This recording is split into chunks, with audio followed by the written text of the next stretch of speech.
welcome back to another episode of Classroom Brew, number 199. Wayne Gretzky plus one. If you didn't check out the last episode, 198, where we actually debuted the new song and all that, you checked it out in this one, of course, too. You can go to bit.ly/schoolceo. That was where we did the little fictional CPS CEO job description wanted ad. So that was a fun one. But yeah, the new song, I'm loving it. Getting some good feedback from you guys, so I appreciate that.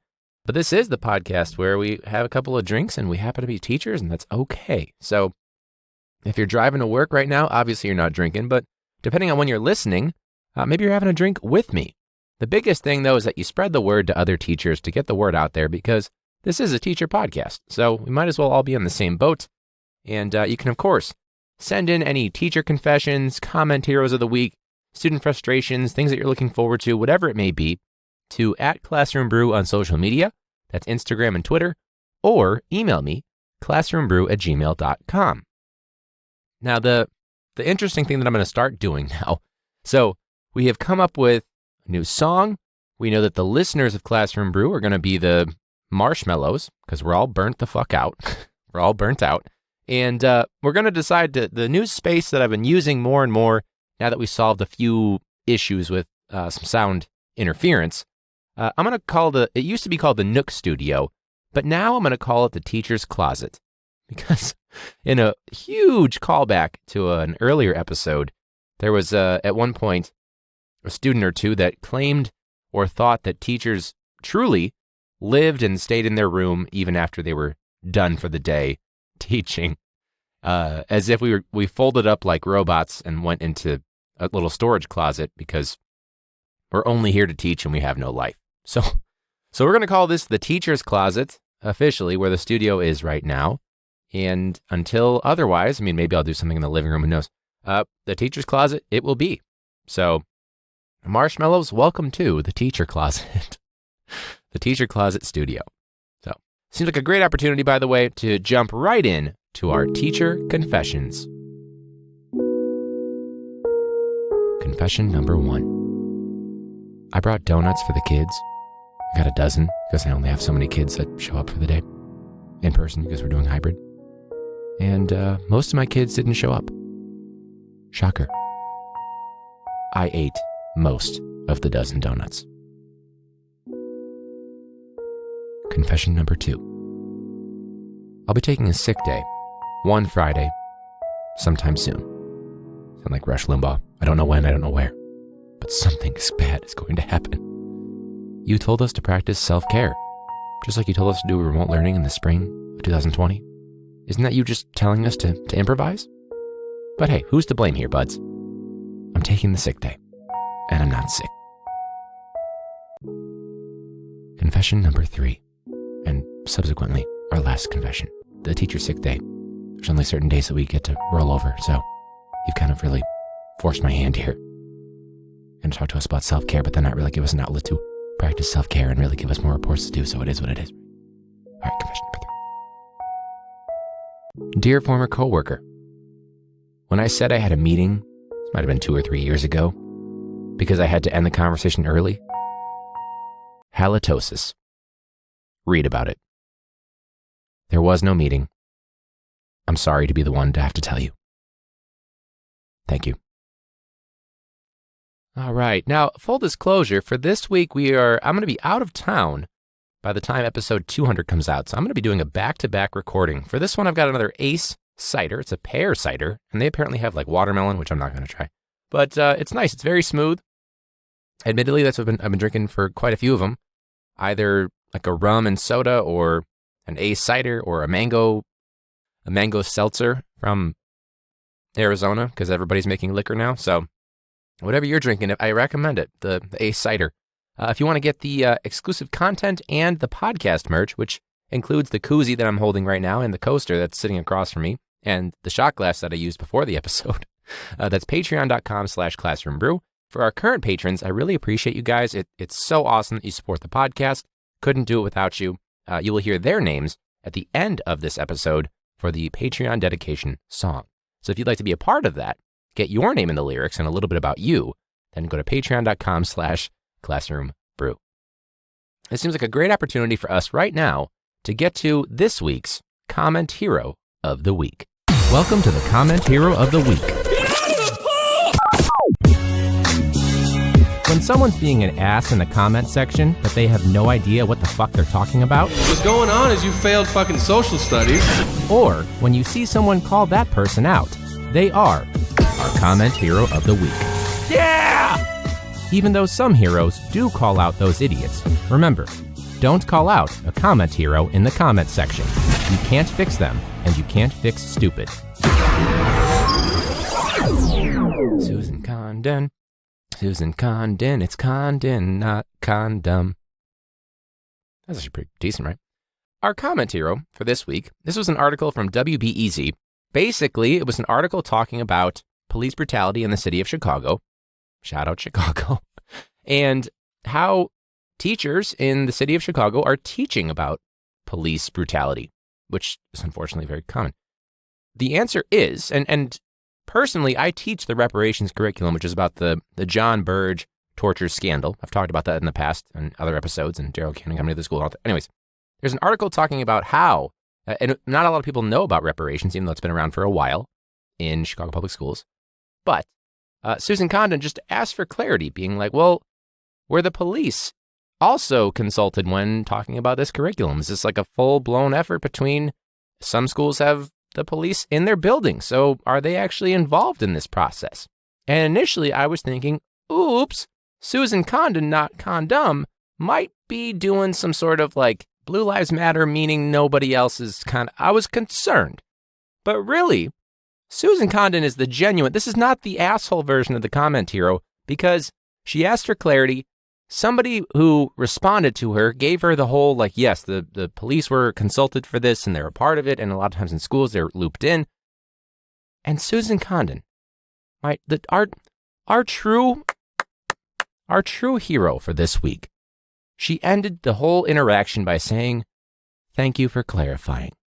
So everyone give Susan Condon, give her a round of applause, because it's not every day that a comment person goes well. You know what I mean? The interactions always turn ugly. They turn way too political, way too fast. And granted, a lot of things are political, I get it. But it went well. So, people, this is how you handle it. If you have a potential deferring opinion, or if you're a teacher and you have a situation with a student, sometimes it just helps to ask for clarification or just keep it in the form of a question to avoid a problem. Thank you.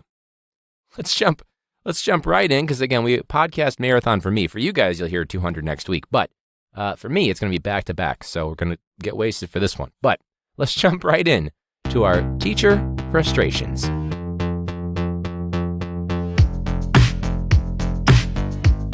All right, our first frustration. These two are going to be from me. So these are not anonymous. This is obviously me for this one. Now this one, there's a particular coworker that really just rubs me the wrong way. You know, in terms of this person doing their job, sometimes they just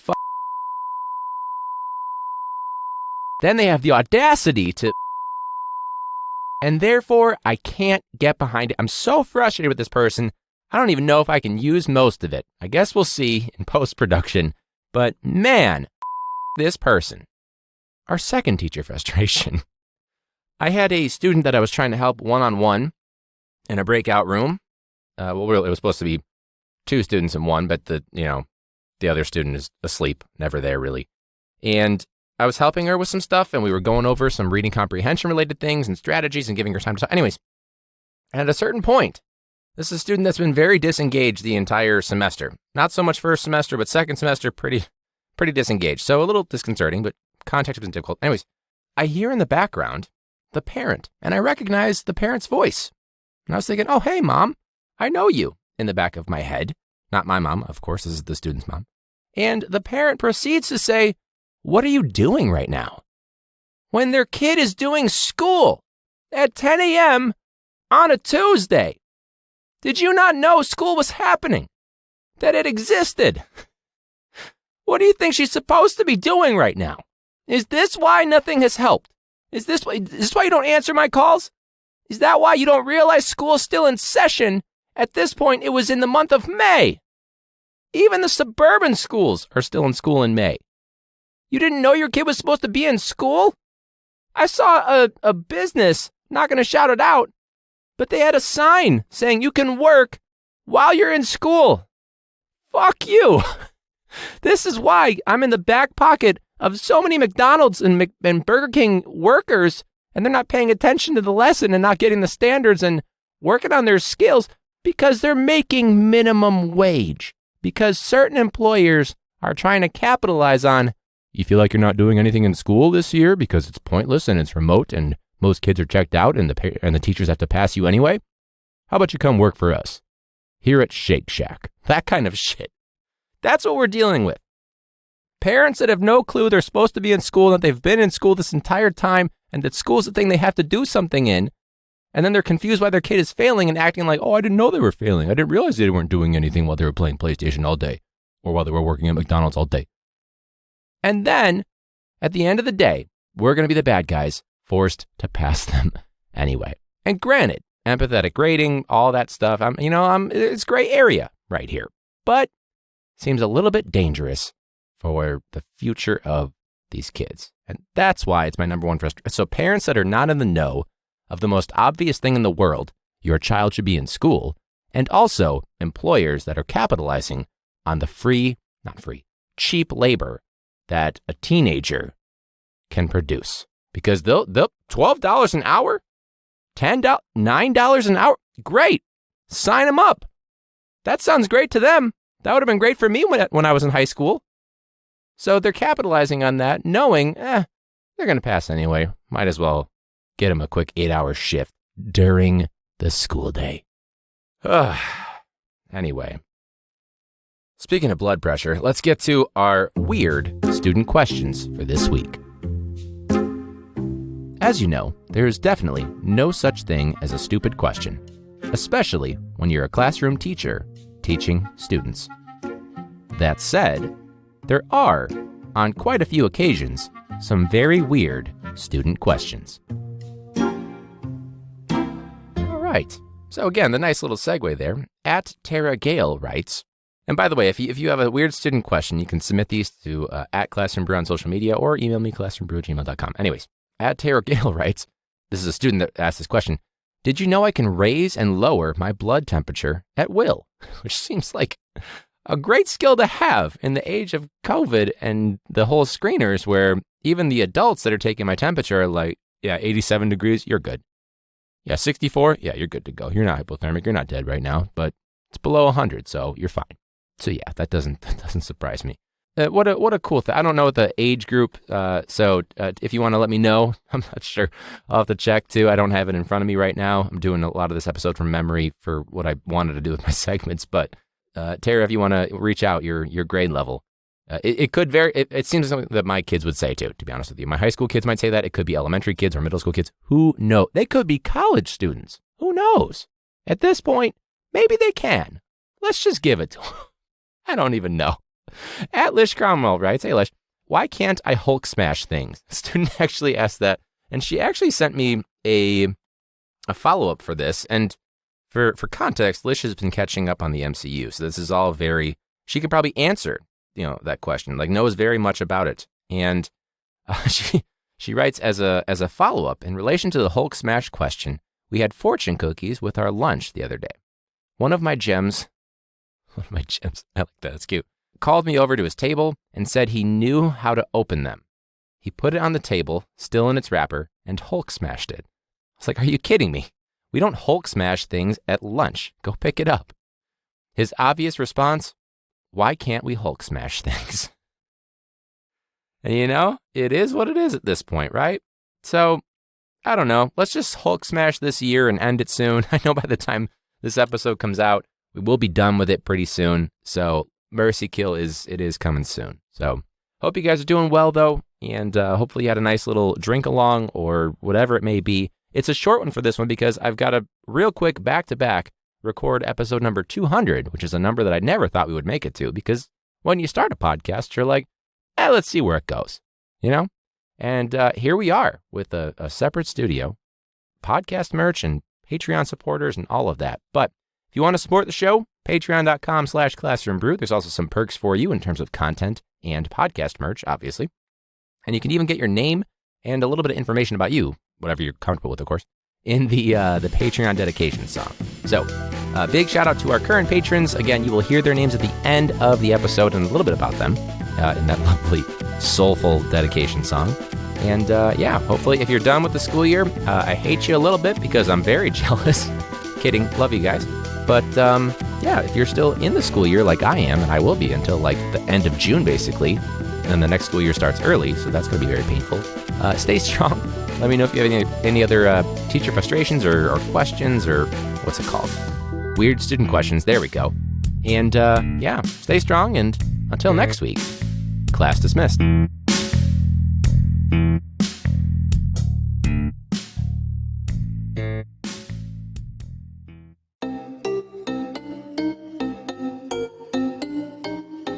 Classroom Brew on Patreon. Koozies and coasters, shot glasses, bonus content and voting power. Lish Cromwell from Minnesota has 1,000 classrooms. That shit is crazy, but that's Minnesota. Leo Sanchez got a lot of land. He's been on the pod. It was really grand. He's teaching in person during COVID. Sabrina Bachman from Ohio teaches French class, but I don't remember French. Sorry for my teacher who taught me French. You were really cool, but that was years ago. This dude beat cancer, getting real strong. He posted on the gram, he's a real badass. James Biner, that's fucking right, James Biner. Cindy Montoya from California, Lazy Teacher Podcast, that's a bad look. Definitely not lazy, big time podcast fan. Melinda Bradley, she's from Florida. Wore PPE for her staff photo. That's Melinda Bradley.